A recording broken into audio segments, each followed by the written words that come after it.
volume all the way down. Oh man, I don't think it's gonna work. Hold on, I'm trying. We're trying to multicast, guys. Hold on, let's give me 1 second. We're trying to make sure both IG and Facebook it's working out. Are you still getting feedback, Chris? I'm turning them. Yeah. Dang. All right, so we might have to rock with just StreamYard and Facebook. What if you just turn your phone, just completely mute it, turn the mic all the way off? Let me see if I can do that. Let's see.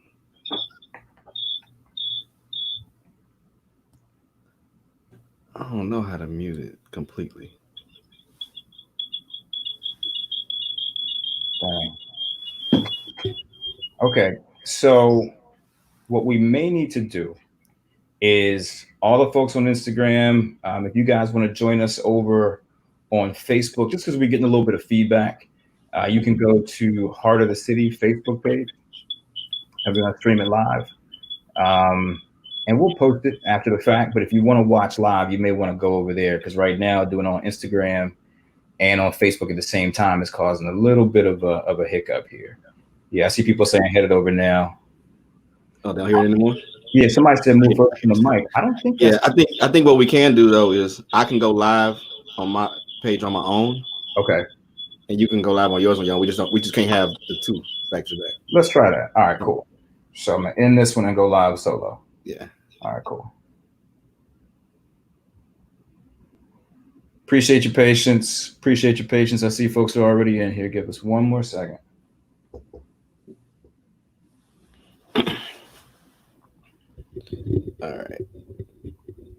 All right. Can you hear me on the?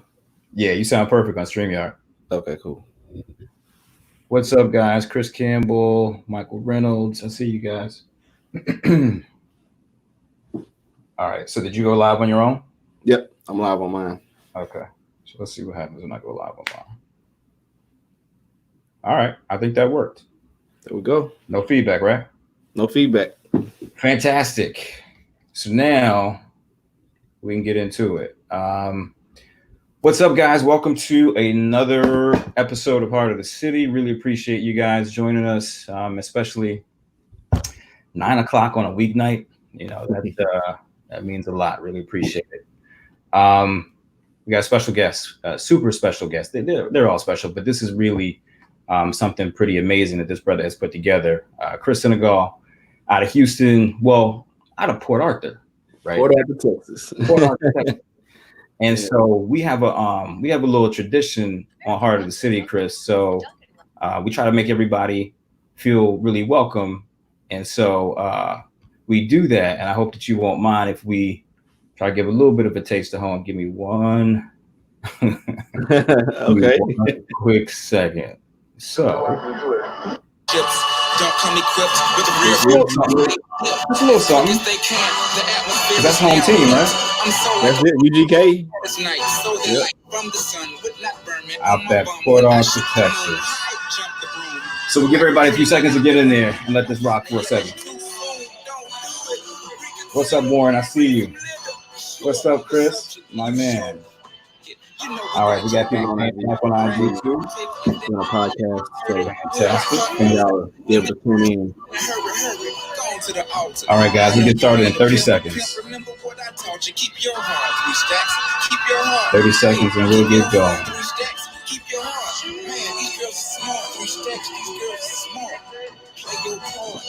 Chris, we got questions coming in already. People are deep. They're ready for you. They're ready. All right, cool. So anyway, just want to do that just to make you feel at home. Yes, sir. So, let's go ahead and get this thing started for real.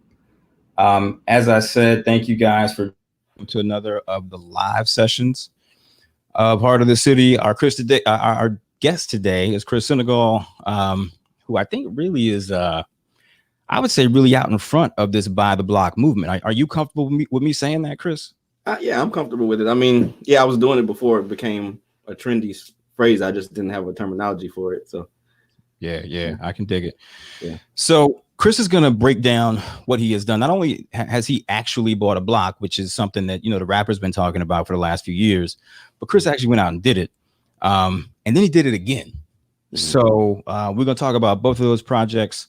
We're going to break it down in some detail, have him break down the mechanics of how he put those deals together, and just talk about what that means, particularly in this moment that we're in, right? Everything that's going on socially in this country.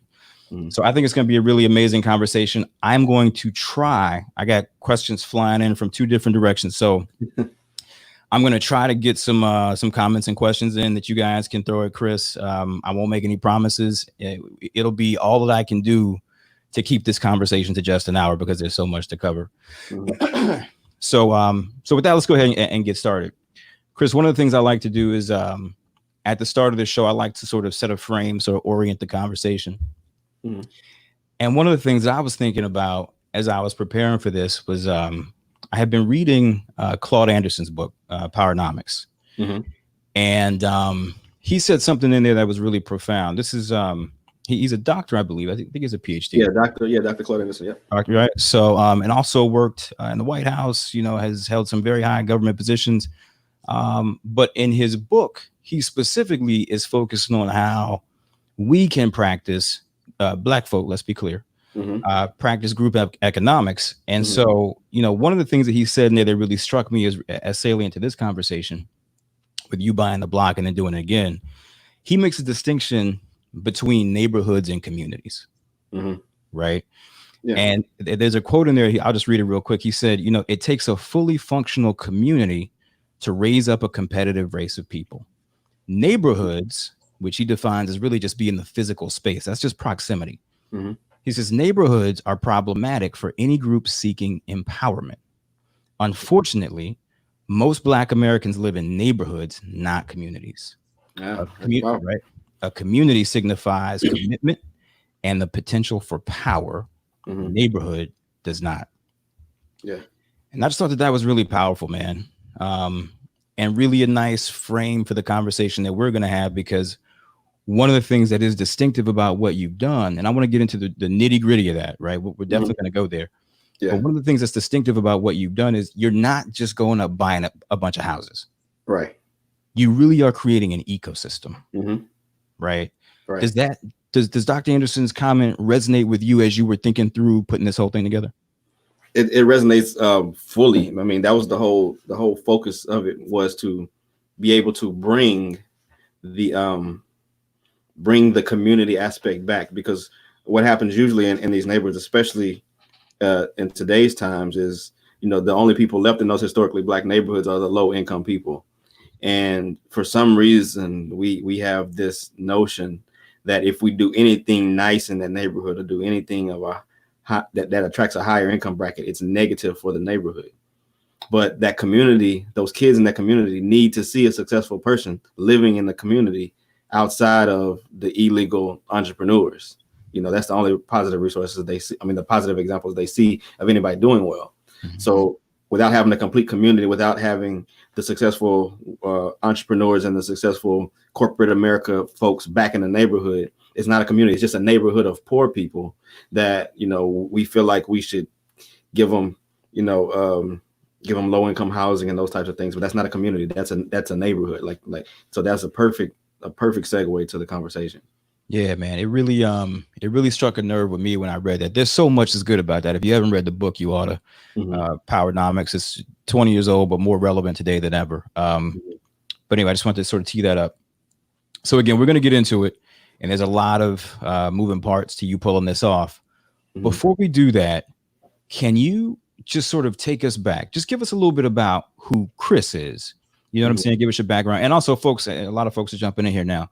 If you're checking this out, if you're just joining us, we're doing this session with Chris Senegal, who is buying the block again, and letting other people participate in the process. If you are into this conversation, hit the little arrow, share it with 3 people so other people can get this information, be a part of this conversation.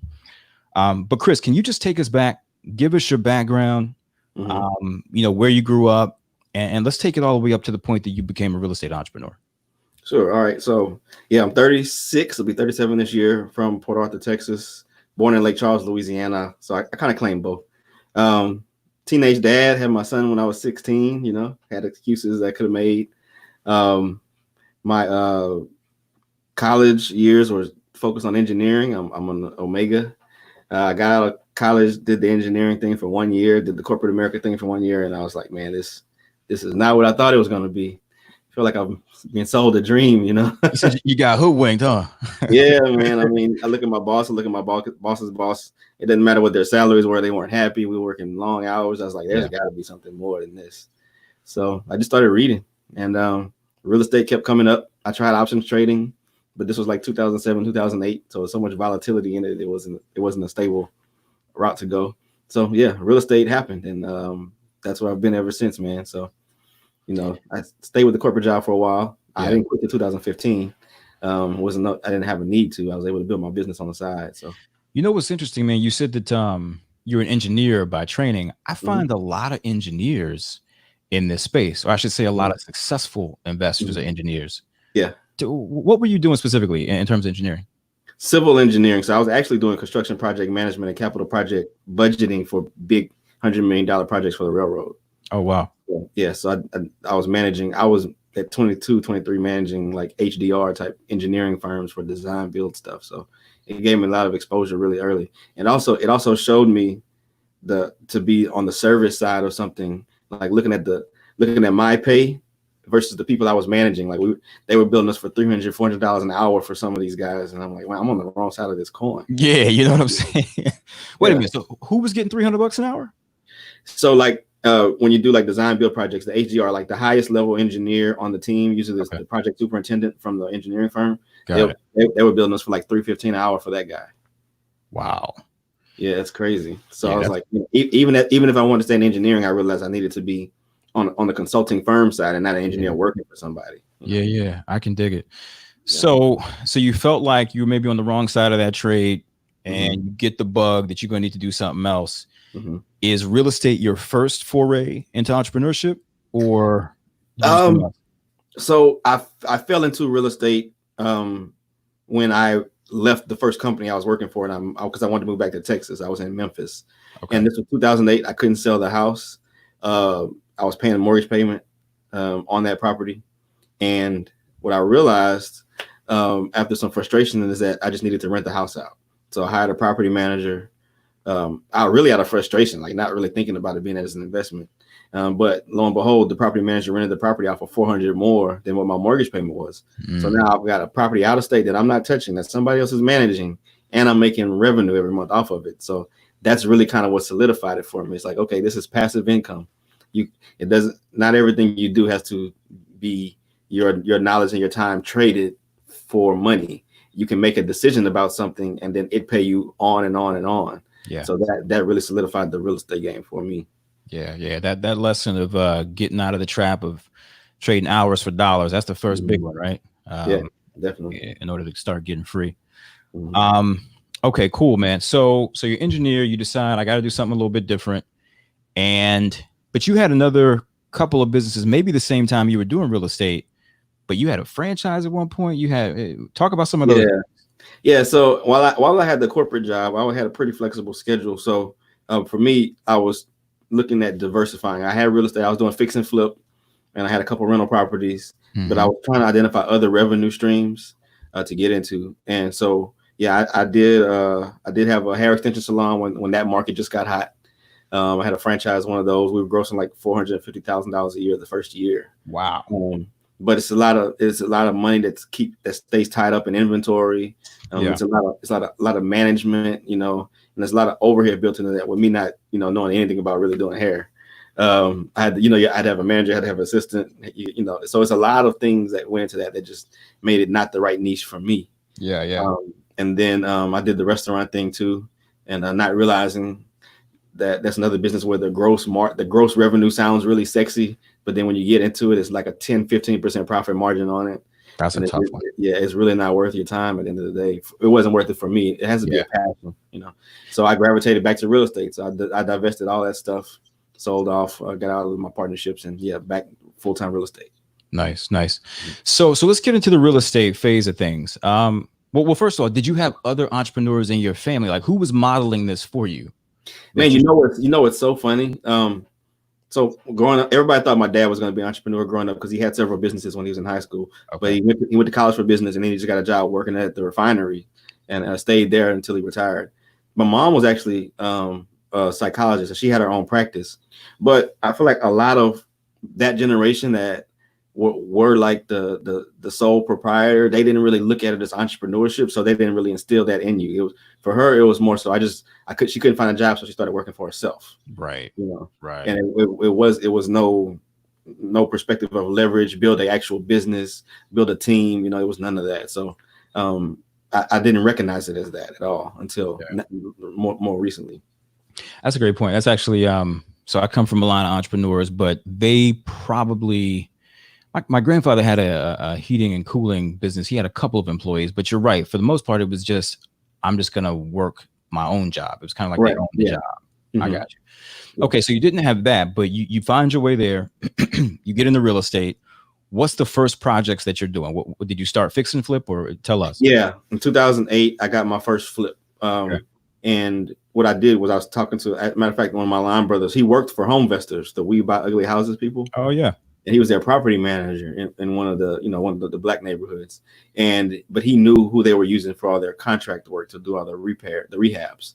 And so he introduced me to that guy in 2008, and a guy named Edgar Alvarez. And Edgar became my mentor. Basically, he helped me pick houses. We would flip them. He knew as long as I was making money, he was making money. So it was a good relationship. I still use him to this day. But that's really how I got into it. Okay, got you. So you flipping houses, and at this point, these are in Houston, or are you still in Port Arthur? Houston, yeah. Everything. I didn't do anything in Port Arthur. Everything's been in Houston. Okay, got you. So you're there, so you're flipping houses, and then I'm not sure how many deals you did, but there's an inflection point, and this is the sort, to me, from what I can tell from the story, this is kind of where things did like that, 2013, and you come up with this opportunity, or somebody gives you a tip, I think. Where you can do not just one project, but maybe take down a bunch of them at the same time. And this is the first buy the block that you did. Is that right? Yeah, that's correct. Yeah. Okay. For me, it was there was a couple of parts to that. Okay. I always felt like flipping houses and having rental properties was kind of a selfish business, and people are always asking me how to get into it. And a lot of people watch too much HGTV thinking it's easy. It's not. It's a lot of work, and it's like I didn't really feel comfortable telling people to get into that game if they didn't have the time, the commitment, or if I knew they just didn't have the dedication to do something like that. So for me, it was always like, how can I do something bigger that has a bigger impact? And the gentrification conversation just kept coming up. And I just couldn't figure out, like, okay, it's so many of us that are builders, there's so many of us that are investors or flippers, but nobody's really doing anything collectively. Like, nobody's trying to go after bigger projects. Yeah. And so for me, it was like, I'm going to try to figure that out. And so, man, it's funny. The same line brother that introduced me to the contractor actually he got the lead on the deal, because there was a lady that used to be one of his tenants that called him and was like, this landlord over here is like a slumlord. I need to move back over there. And she started complaining, talking about he's not doing this, he's not doing that. I think he's on drugs. And then so for my line brother, he was like, this sounds like something I maybe need to bring Chris on. We might be able to get this deal locked up. Yeah. So essentially he helped me. He essentially was the wholesaler for me on that deal without us even knowing that term. Gotcha. He brought me to the seller. And I negotiated a purchase to buy the entire block. It was a grocery store and like 4 or 5 houses. Wow. And this is also in Fifth Ward. This is in Fifth Ward, yeah. So at that point in time, Fifth Ward was the hood. It was absolutely no activity going on, but like I said, it was full of drugs and prostitutions. But from that grocery store and from the houses, I could see downtown, and it was like close, and it was right on one of the main freeways on Highway 59. So I knew eventually the property would have some value, because also one of the things I always teach is study the redevelopment patterns in the city, and everything was going counterclockwise around downtown. And this was the last quadrant that had not been redeveloped or revitalized. So I knew if I held it long enough that the value would increase. And in worst case, I could just flip the property to somebody else and make a nice profit. So. Yeah. It's interesting. So we talked about this a little bit beforehand. Fifth Ward is actually my mother's whole side of the family. That's where they're from, so have deep connection there. She actually went to Wheatley. and then went to TSU after that. So she stayed in Fifth Ward even for college. Yeah. For college and law school. So yeah, deep roots there. Her and all 5 of her siblings, that whole side of the family deeply entrenched there. What's crazy though is like, and I know this is part of your motivation. She used to tell me stories all the time about how she used to say that, this is going to sound maybe a little bit odd to some of this audience, that integration was maybe the worst thing that happened to us. Yes. Right. She used to say that to me all the time as a kid coming up, because she talked about how, you know, there were Black business owners and grocery stores and professionals, and, you know, your teachers were in the same community with you. Right. And they were invested. And she always talked about when they started busing kids out and integration, all that deteriorated. It did. And most people don't even know this about Dr. King. He realized that towards the end of his life. He actually told Harry Belafonte that he felt like he walked his people into a burning building.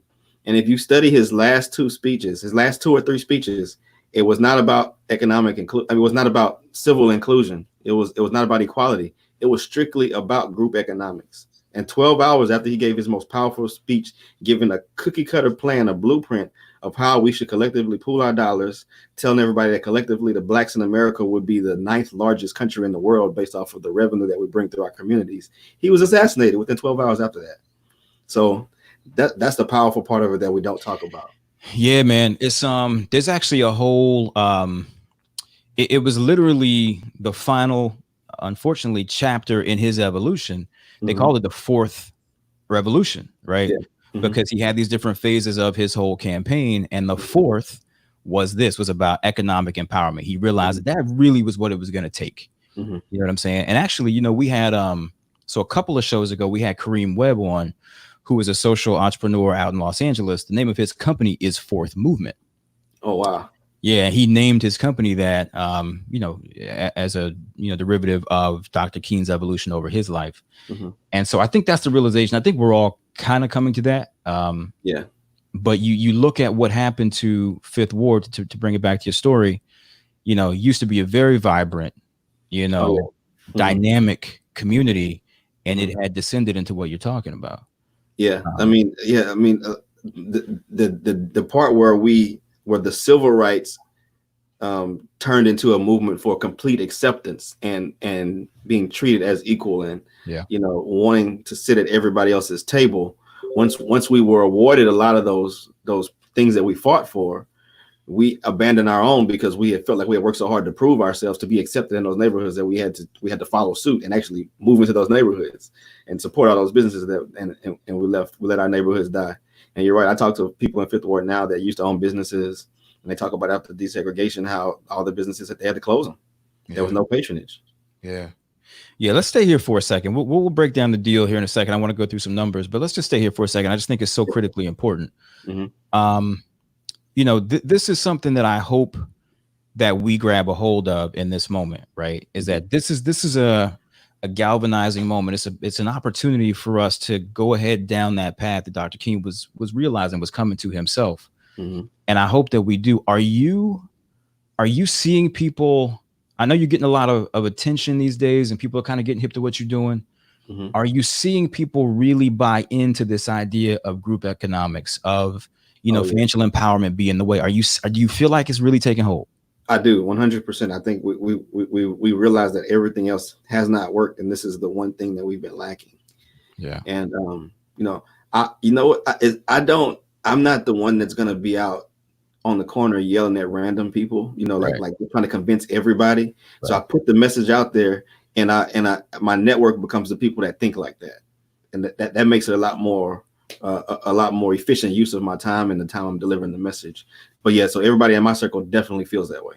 Yeah, that's awesome, man. I hope that that ball continues to roll. A comment, Michael Reynolds, who's one of our users, was saying that Claude Anderson talks about that in his book. Yeah, he absolutely does. In fact, what he talks about is how other communities sort of come to the country and they exercise these principles. Oh yeah, 100%. And they tend to exercise them. They tend to set up, you know, their base for that community in Black neighborhoods because, frankly, we're the cheapest real estate that they can find if you're just coming to this country, and they exercise these group economics until they can have a base of their own. And so, yeah, I'm just really hopeful that we take the lesson. And there's so many fables in that storyline as well. Like everybody says, everybody comes in from other countries with a whole bunch of money. Let me tell you, if I came here with a whole bunch of money, I would not set up in a neighborhood where I got to put up bulletproof glass and risk the life of me and my kids every day. That's right. That's not the reality. They're taking that huge risk. Not only that, but the ones you see here are the 5 to 10% that take the risk to come over here and start. Just like we have those lazy cousins that's calling us begging and borrowing money, they have that. They got that back home too. Yeah, these are the go-getters. Yeah. Absolutely. One of the things he also talks about is that because the fact that these are neighborhoods and not communities, something like 95% of our dollars get spent outside of that physical proximity, and you can't sustain a full community on that.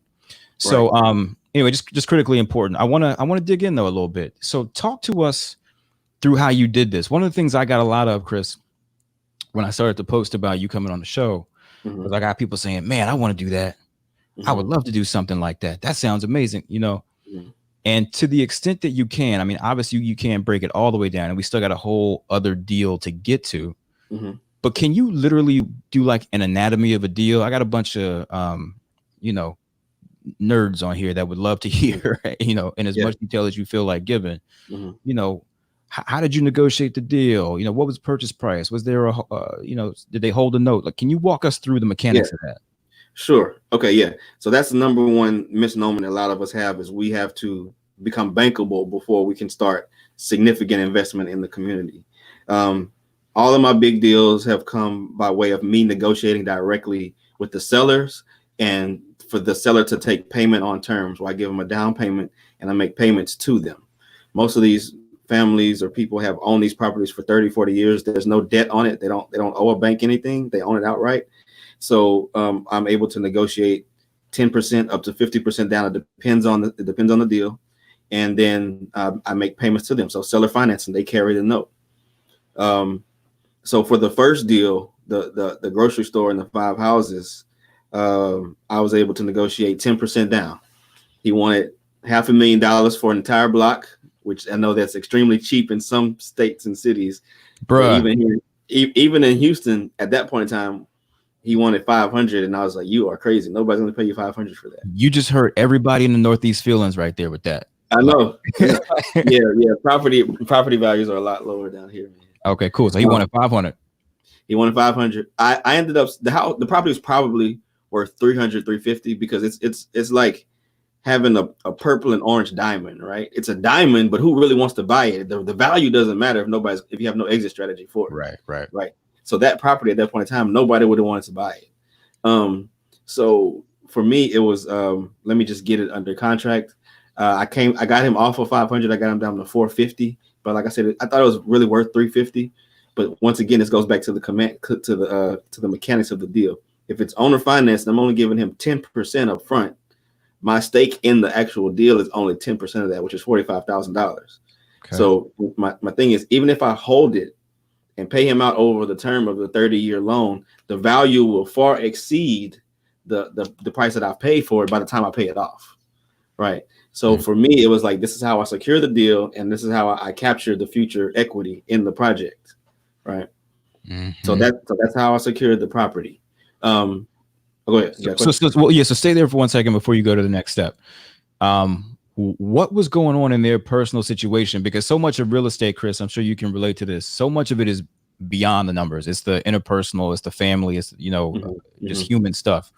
Yeah. What was going on that he was willing to take only 10% and hold that paper for 10 years? Okay, so here's another big misnomer that we all say religiously, and it makes me cringe. Owning a portfolio of real estate does not create generational wealth. It creates financial freedom for you. Every big parcel of property, every portfolio I've bought is from someone who was the first generation person to go and start buying a whole bunch of real estate.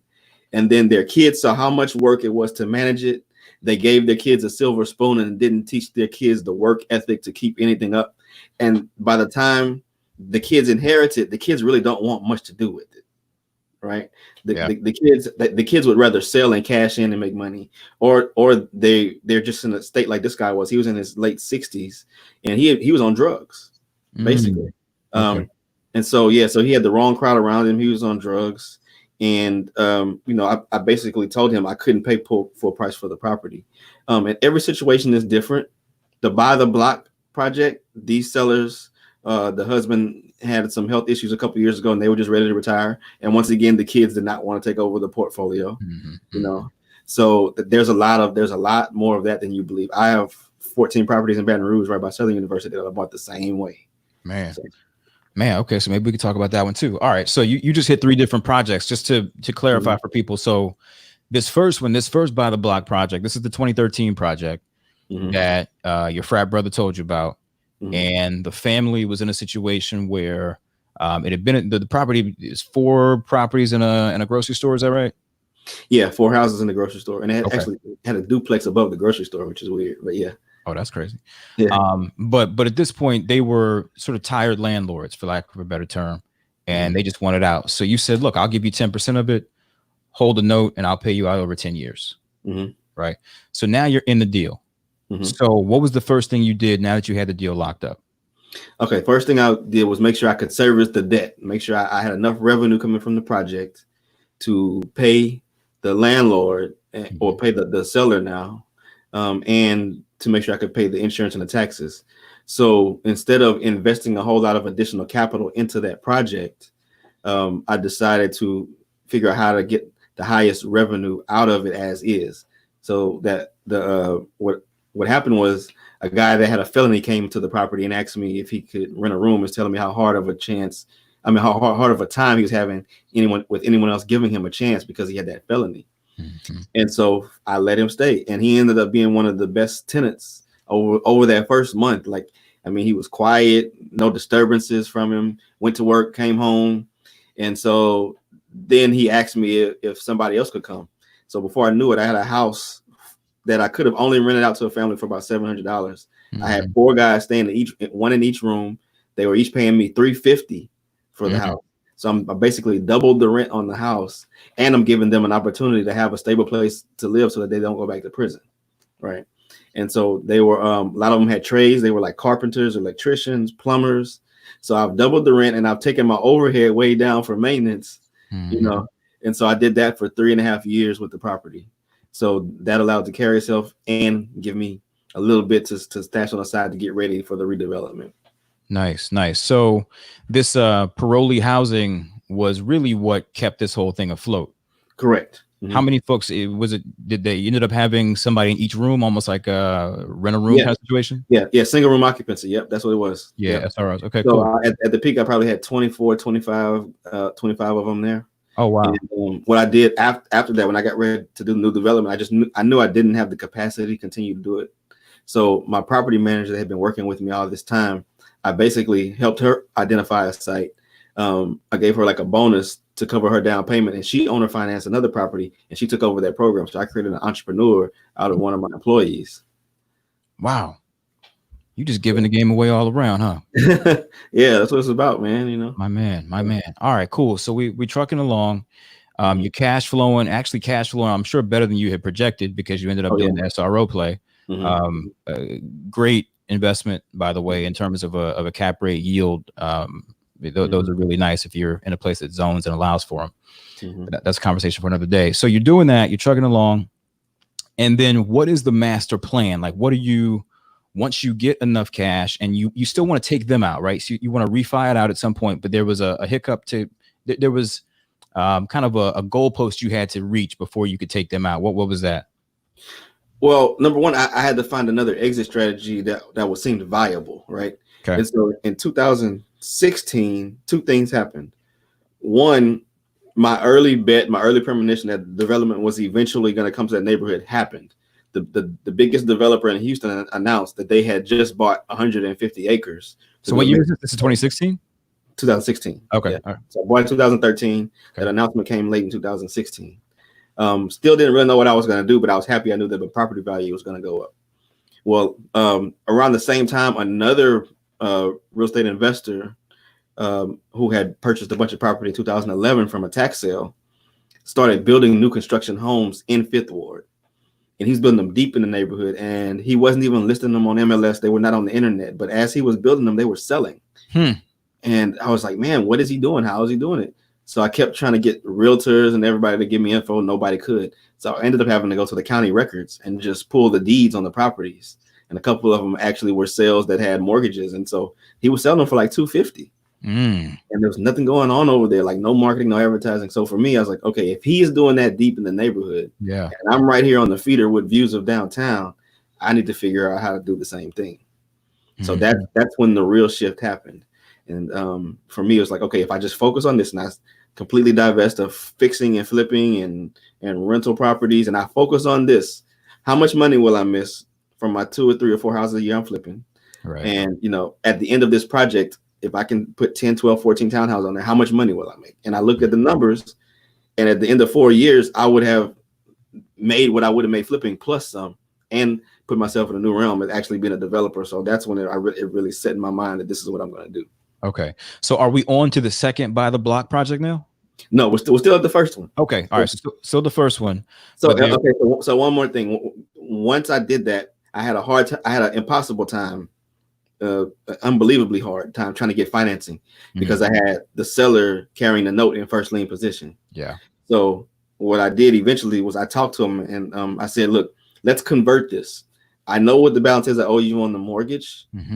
How about you release that lien and then we go into a joint venture? And once I get this project done, by the time when I finish the project, by the time I sell all the houses, you will have recouped the same amount of money I would have paid you with you carrying the seller note. And so he agreed to it. Got it. So it wasn't an improvement in his return, but it was, this isn't going to harm you. Right. It actually accelerated it because we were on a 10-year plan, and I'm telling him this project will be done in 2 or 3 years. That's right. And your first lien is causing me trouble getting you taken out. Exactly. Yeah. Okay. So I'm sure that was music to his ears. He says, I get my money sooner. And then is that what happened? You ended up taking him out once he became a JV partner. He released his lien. Yep, he released the lien. Wow. So then I had the value of the property at that point. It had gotten up to $450,000. So when I go to the bank to ask for money, even though the first 23 told me no, the 24th bank that said they would do the project used the equity in the land as the down payment. Is that right? Yeah. Was that a community bank or a big money center? Regular bank. All banks will do that. When you do the development projects, they'll use they'll collateralize the equity that's in the land as your down payment. You may just have to pay your points and your closing costs at most. I just want to hit pause here real second. This is like a master class, guys. I hope that, no, I'm being dead serious, man. Like I said, the number one comment that we got more than anything was, man, I would love to do that. How can I do that? He's literally telling you step by step what the process was. So it's just hugely valuable information. I actually do want to throw a question at you from a viewer. Okay. He just said, how long did you have the property before you presented the lien increase? So you bought in 2013. Was it before the 2016 arrival of the new developer? After that, like mid 2017, when I was getting frustrated because I couldn't get any banks to even look at it. Okay. Because the first lien was there. Yeah. Okay, so 2017-ish, you go to him and say, look, we got to do something different. Me taking you out is getting jammed up. Wasn't there also an issue, though, because he didn't have official, financials done? Was that a challenge, too? That's the second project. That's the second project. Okay, so we'll come to that one here in a second. Okay, cool. So 2017, you go to him and you say, hey, look, I need to get you taken out. It'll get you paid out sooner. I can put some, solid senior debt on there once that's done. He agrees. You guys get that done. So then do you begin the development, the ground up stuff that you're doing? Is that when that begins? Yes, that's when that process started, getting the plans and permits. And I actually worked with the wrong team. Another lesson learned here is, as much as you want to work with a bunch of your peers that are of the same mindset as you and have the same ambition, you need somebody that's actually completed the task you're trying to complete on the team. 100%. Man, and I spent a lot of money. I probably wasted $40,000 just for us trying to figure it out. And then I had to just hit reset, and I just had to actually go to somebody that was actually doing it. I spoke to 3 or 4 big black builders here, and the last guy, he actually builds for community development corporations. He builds like 300 houses a year. And so I told him what I was trying to do. He said, here's the deal. It ain't gonna be free. You give me $10,000, I'll give you all my connections. Oh wow. And if your project is successful, I'll take that $10,000 out of the top of the cost for the project once we get rolling. So that's what we did. And so that took me 6 months. And after that, I was able to get the project rolling. Fantastic. And then the last moving part was I needed working capital for a lot of the soft costs. A lot of people don't think about this with development, but I mean, just for me to get the permit to start construction, the city wanted me to pay like $35,000 towards their stormwater fund, because they're saying all the maintenance on the rest of the life of this project is going to be on the city. And I'm adding all these new rooftops to the neighborhood. So that's so I had somebody. This is another gem. If you need money, find somebody with the old 401k at a previous employer. I had a friend that had $250,000 in old 401k when she worked at Shell. We rolled it over to a self-directed IRA. I did a joint venture with her to have that working capital in the bank and to show money in the bank for like the debt service on everything as well. Yeah. I had ran through a couple $100,000 with demo and all that stuff out of pocket on my own. Right. Yeah, and the bank wants to see those reserves. They're gonna make you show that. Yeah. Wow. Okay. So that's another huge gem. Another thing that's in there, I thought that you were going to say this one, which is don't be so cheap that you pass up on good talent, right? Being cheap is the most expensive thing you can ever do. Yeah. Right. That $10,000 is probably the best money you spent in this whole process. Yeah, you're gonna pay for the knowledge one of two ways. You're gonna pay somebody that can give it to you and give you all the game and give you all the mistakes they made and make sure you do it right, or you're gonna pay for it with your own time and your own money and a whole bunch of failures until you figure it out. Yeah, that's There's right. no other way to learn. That's right. All right, cool. So you're cooking with gas now. So you're chugging along. You got some good senior bank debt in there. This other guy is out. You have a friend who has some money in a 401k. They roll that over. You guys, JV, now you got the working capital you need. Bank is like, okay, you're good money. So what do you build first? I build new construction first, because my first thought about these neighborhoods is we always focus on low income so much that we actually neglect the people that actually took a risk and made it out. Like That's actually right. went and got good jobs, went to college in student loan debt, and they get out with these high 5-figure jobs, and their thanks is there's nowhere for you over here. Go to the suburbs now. Go to the suburbs now. Good job. Now beat it. Now beat it. So for me, it's like, well, we need them back in here, not only because of the fact they may want to move back, but the neighborhood needs it. The businesses, if we ever want the grocery stores to come back, if we want the retail and the restaurants to survive, you have to have people that live in the neighborhood that have enough income to patronize them consistently. And when you only do low income housing and you only focus on the low income people, you don't create a full community. That's right. There you go. And so that was my goal: bring them back and show a model of how I took a block that was originally drug infested, full of prostitution and crime, made one good use out of it. Now I'm making an even better use out of it. Yeah. So tell me, we'll get back to the deal analysis here in a second. Tell me how that first conversation was with, that Black professional who had moved out to, Katy or wherever they were. What did that first conversation, how'd that go? You know what? It was more my social media, the power of social media, man. Okay. I just started laying the storyline out. I started talking about things we're talking about now. I made a post about all of the other Black Wall Streets that people didn't really talk about. I would talk about the fact that gentrification, usually when gentrification happens, it's one entrepreneur, one developer that's doing one project, and then a bunch of other entrepreneurs, developers, investors start feeding off of him. And we never participate in that process because we don't want to touch our neighborhoods. We think we're aiding and abetting them, when in actuality we should be heavily involved in that. Number one, because if we're in there and involved in it, we're kind of controlling what's going on to a certain extent. Yeah, and we also get the benefit that they usually get in these neighborhoods where the values appreciate very quickly. While we're in the suburbs with 2 or 3% value appreciation, they're in a gentrifying neighborhood and their property value doubles. So just educating us on all of those things and why it's better to get in early, why we can't be so focused on the crime and so focused on the school district, because that's what we're conditioned to think that's most important. When especially in a city like Houston, where there's charter schools that perform way better than public schools, and the crime really isn't that bad. I mean, the neighborhoods that we talk about, they're walking their dogs. So I mean, come on, right? Not that bad. That's number one sign for me. So I was born in Houston, but I grew up in DC. Mhm. And when DC started turning, because DC is no longer Chocolate City, as I'm sure you know. Right. Yeah. When DC started turning, that was the evidence that everybody needed. When you started seeing folks out walking the dog or running with the earphones in, Mm-hmm. that's how you know it can't be that bad anymore.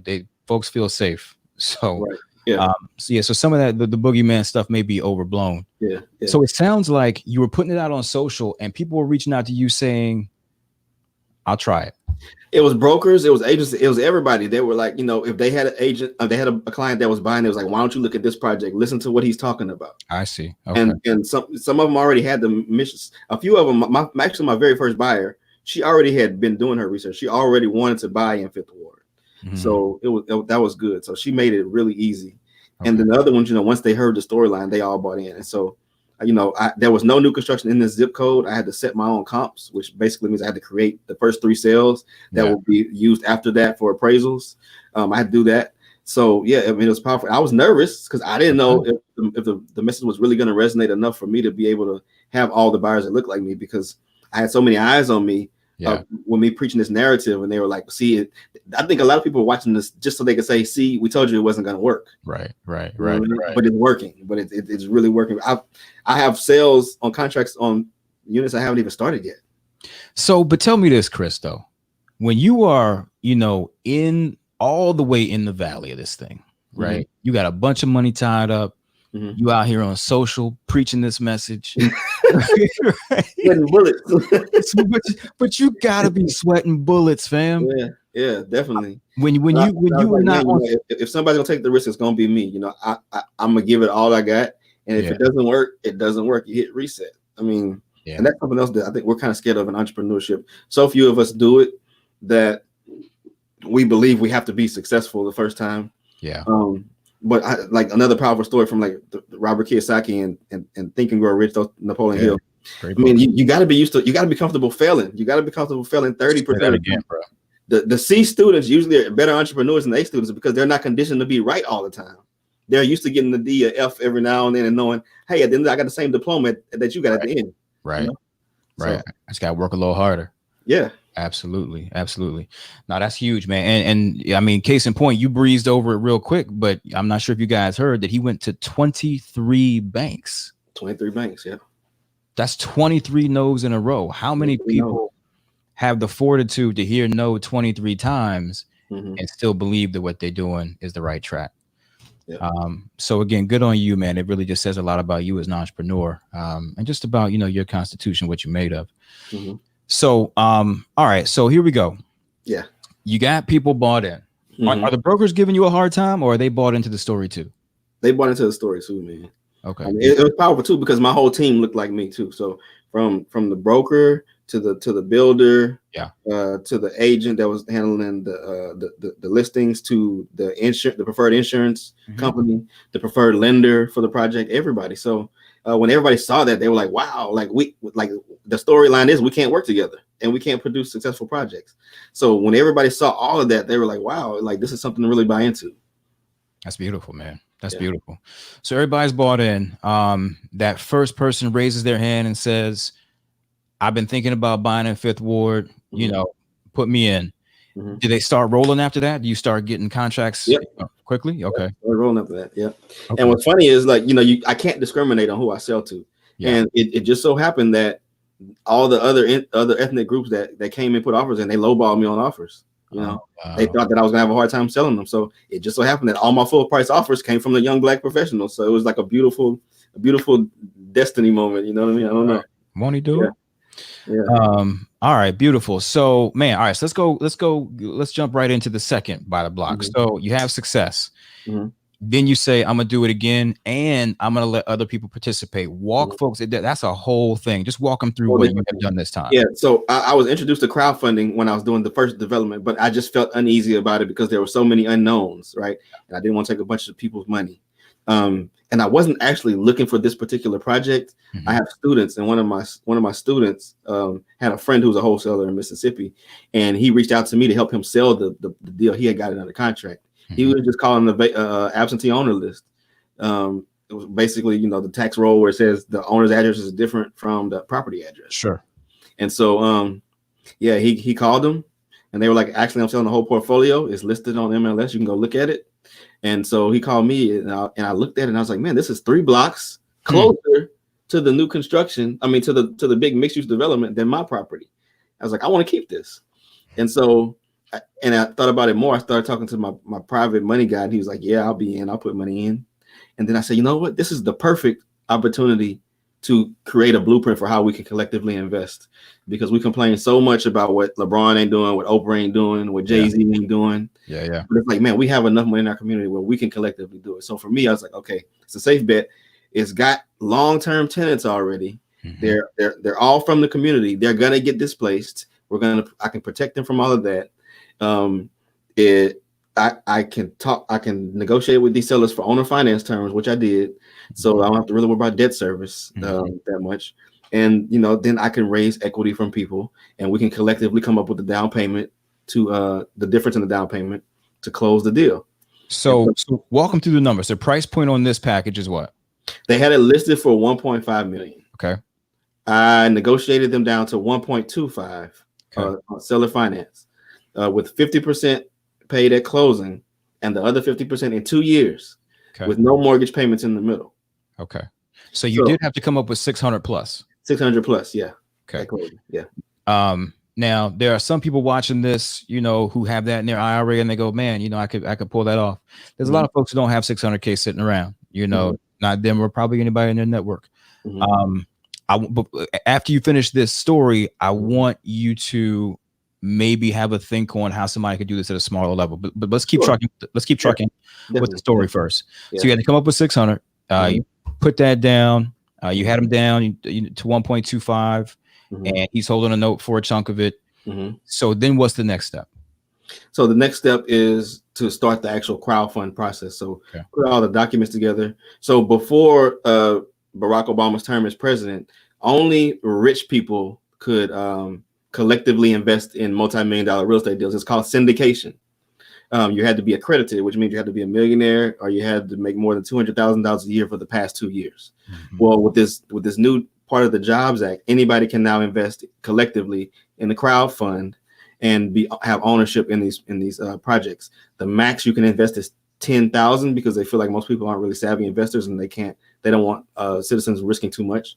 So you can invest for $1 to $10,000.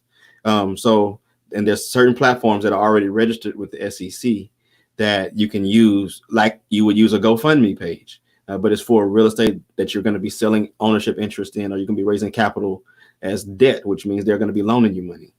So I went with one where I could sell equity shares so that everybody could have ownership in it. I didn't want people to say, "Oh, he's just using your money for his own personal gain." I wanted everybody to feel like they own it. They own a piece. So yes, that was the big part. I started that in November, and it was crazy. Like the feedback I got initially was amazing. It took me about a month to get the crowdfund together, and in the first 3 days, I raised $110,000, and I had no idea that was going to happen. This was like right after Thanksgiving, right before Christmas, when everybody's spending money on everything else. Yeah, and so that when that happened, I was like, okay, I'm really on to something. What had you put on the cover?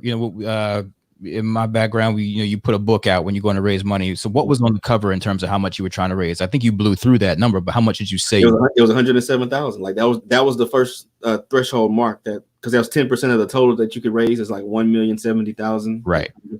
So that was to the 10% mark. So that was the first number I put just to see if I could reach it. Okay. And and I did a video just explaining the project and talking about everything we're talking about now. Why it's important for us to take advantage of these type of opportunities. The history of the street that we were on used to be the Black business district that now has fizzled because desegregation. We left, like we talked about earlier. Yeah, and just put the whole storyline together. And I told them these are occupied. These people are about to get displaced, and the people just bought into it. People just understood this is a solution. Let's make it real and tangible for folks. I'm gonna share my screen, Chris, and let them actually get a look at this neighborhood and this project. And guys, we may go 5 or even 10 minutes over, but I just think it's important for you guys to really get through this whole story, what Chris has built here with this second project. But I'm gonna share my screen real quick. Tell me if you should see my screen now, Chris. Yes? Yeah, I see your screen. Yep. Okay, so tell people what they're looking at right here. Okay, so you were looking at the front street of Lyons Avenue, and Mhm. everything you see under the blue shade is the portfolio of property that we bought. So in the front is a commercial building that was built in 1920. It used to be a barber shop and a restaurant. Now it is still a barbecue restaurant. The space next door used to be like an individual's house, but we were converting that into office space, kind of like a lawyer's office, but for Mhm. shared space. And then the back, those little rooftops you see is 18 houses back there. Like I said, all occupied. There's two sisters that have both been renting on the same block for 19 years, literally. And one of them, daughter, actually been on the block for like 5-6 years. There's a 90-year-old gentleman who has a 55-year-old niece that stays in two separate houses on the property. So it's a very small knit community. They don't even market or advertise for tenants. If there is turnover, there's already somebody that wants to move there. Wow. So, yeah, so it's powerful. So this is what we're controlling. And what you see, that's literally about a mile from downtown Houston. Yeah, I mean, you can see it right there in the distance. Just Yeah, not really far at all. yeah, So, the building right on the building on the far left on in the shadows on the other side is where the Astros stadium is. got you.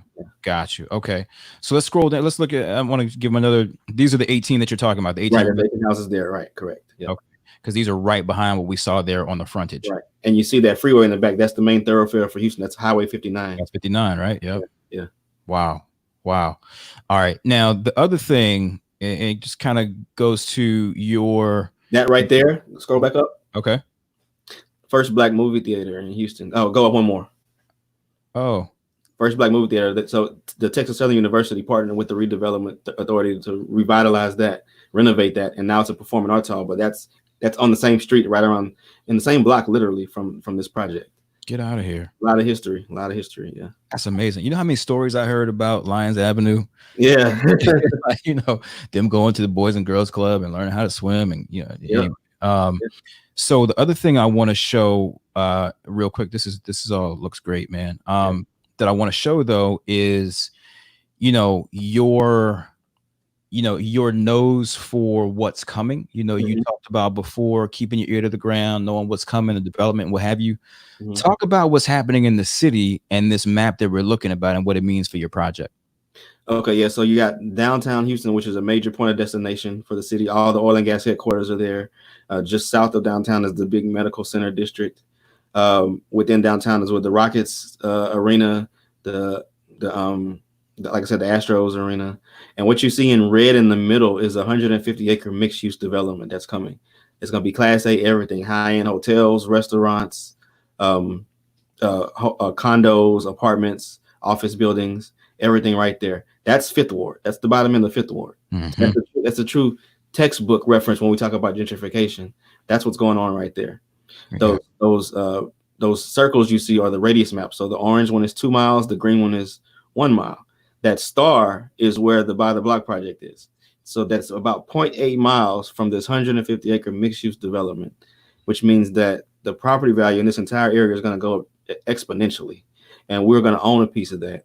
And we can do good for the community and for those residents by, even though we're capturing $12,000 a month in rental proceeds, we don't have to raise the rents because the value appreciation is going to be nuts on its own. Yeah. The appreciation alone is going to be crazy. Yes. Completely crazy.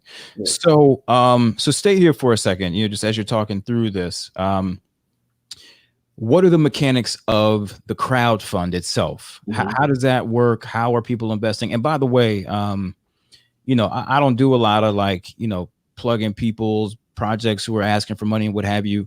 But this was done the right way.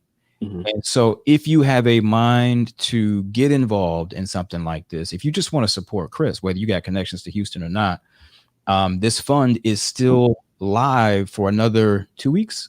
Yeah, 3 weeks, June 30th. 3 weeks, June 30th. So talk through the mechanics of the fund, how it works, how distributions are being handled, etc. Yeah. Okay. So what I did was I took 40% of the value of the property and I divided it up in $50 increments to sell shares, just like you would sell shares of a company after it has a valuation. And so I'm selling the shares. The minimum buy-in is 5 shares. So for $250, you own a small component of this project. And what I'm also doing is doing a profit share on the net rent proceeds. So after we collect the rent, pay all the bills, take what's left, 40% of that will be divided up and sent out to all the shareholders. So it comes out per share to about a 3% dividend. Somebody was asking me how that correlates to the stock market. I was telling them, if you own shares in Nike, Nike's paying a 1% dividend right now. Right. So you're getting 3 times what you would get on that. And that's just the extra, that's the icing on the cake. Mm-hmm. The real investment is in the real estate that's backed, that backs your shares, because as the property value goes up 20%, your share value goes up 20%.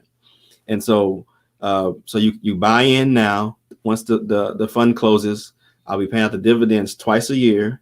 And then once a year, I'll get a commercial appraisal on the property, let everybody know what the new evaluation is based on the appraisal and the increased rents and everything. And then if you want to cash out, you can cash out once a year. Or you can stay in, that'll be your option. People that cash out, I'll be able to retrade those shares, sell those shares to somebody else that missed out the first time. So this is important. And this is a distinction that a lot of folks in this audience will appreciate. A lot of times when you see deals like this, they're fairly illiquid, often completely illiquid. Mm-hmm. You're not going to see any current payouts at all. No current cash flow at all. It's really a speculation on the growth of the capital, capital appreciation of the project. Mm-hmm. And so for you to have a structure where you are going to be paying out the equivalent of a dividend, I mean, it's almost like a REIT. REITs have to pay out cash. Right. But you are setting yours up like that. So people are going to get cash first year one.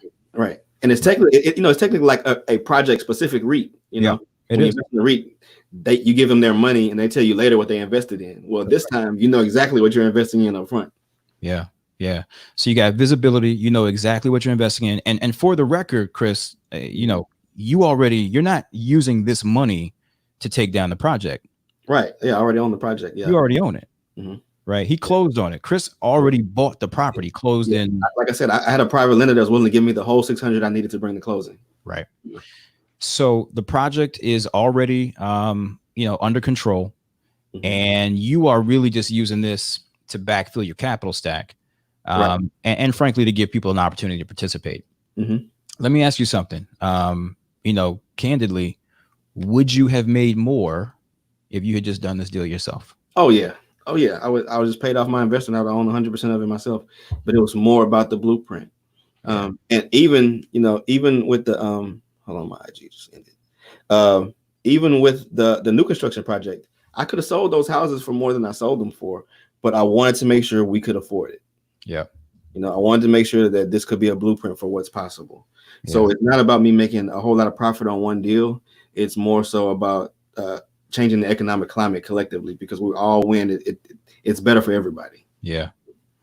If you get this right, when you get this right, because I believe that it's going to all come together just as you have mapped out. Mm-hmm. It is the blueprint, right? And it is the model that folks can look at. Mm-hmm. In the last couple of minutes that we have left, talk a little bit about, now you're starting to get some momentum. Folks have been reaching out to you. You got some pretty big conversations coming up. I'm not sure if you're able to share some of that stuff that's going on, but you're getting some good looks, man. Mm-hmm. Yeah. I mean, and that's, I tried to get buy-in beforehand, but sometimes you get in those circles and if they look at you like, well, if we haven't figured it out, it's going to be really hard for you to figure it out. Mm-hmm. And you get in a lot of rooms where a lot of very intellectual, high educated, well-to-do people in society that will out debate you, and their conversation will make you feel like there's no way that you can win that argument.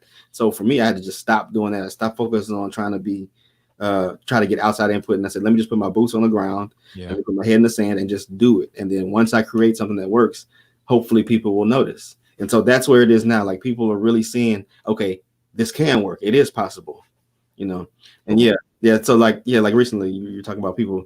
Master P made a post, talking about we're going to start buying back our own blocks.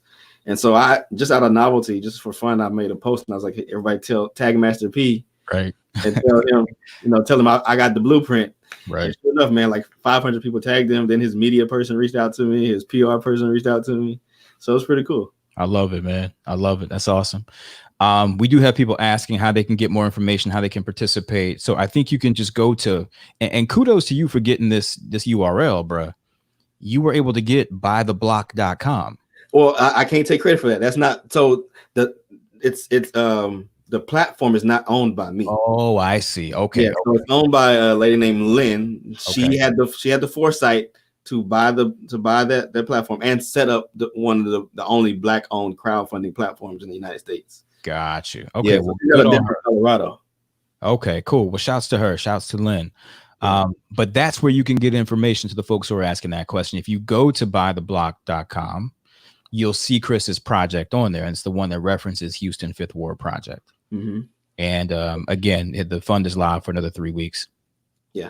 So, before I let you go, Chris, tell me what, as we're in this moment, you've been on this for a minute. You've been buying the block, doing this thing since 2013.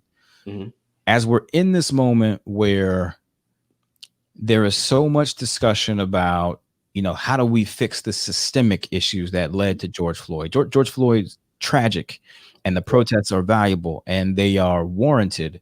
But there's a lot of stuff upstream that led to that even being able to happen. Yeah. Right. And a lot of it was our lack of financial empowerment. Of course. Right. Yeah. What do you want to come out of this moment as it pertains to either projects like yours or entrepreneurship in general, or wealth building through other means? Like, what are you thinking as you watch all this play out?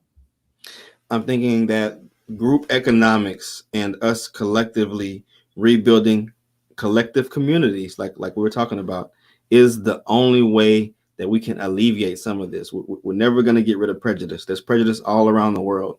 You go to countries where everybody is of the same ethnicity, there's still this clash between the different income levels of society. So we're never going to really fully get rid of it, but we need to create our own communities, our own safe havens as much as possible.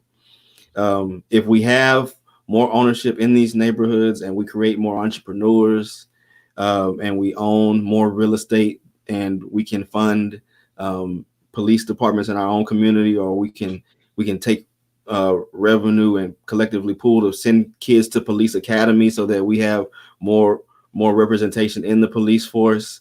Those are things that we really can do if we are working collectively on it.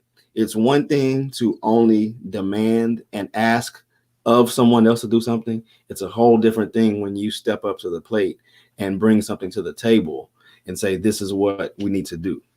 And I think that's really what's missing. Outside of that, you think about it, when we were segregated, did we need affirmative action? Like, talk about it, yeah. Right. We owned the businesses and we were hiring our own. We didn't have to force other people to hire us at the same rate they hire people that look like them, So yeah. It's so many levels of that we have to realize we have to collectively rebuild, and we have to stop believing it can't be done. We have to stop believing that Black Wall Street in Tulsa was the only one. They were in every single city. We had to have them because we could not patronize anywhere else. We had to have our own business. We had our own everything.